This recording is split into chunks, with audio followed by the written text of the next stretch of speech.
Hello guys, আমরা মালঞ্চার পাহাড়ে যাচ্ছি। এই হতো আমার বাবা আর এই হতো আমার মার ভাই।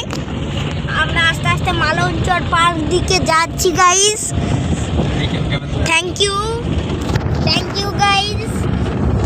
আচ্ছা দেখো, ঠিক আছে। হাত ক্যামেরা হাত দিয়ে গাইস, আমরা আস্তে আস্তে যাচ্ছি মালঞ্চর পার্কের দিকে।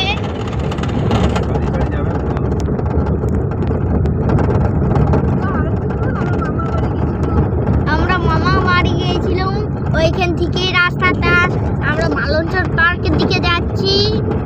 এই হতো মালঞ্চর পার্কটা, কত বড়টা পাহাড়টা নিচে। হ্যাঁ, এরপর আমরা দেখা যাচ্ছে পাহাড়টা কাটবো এবারে।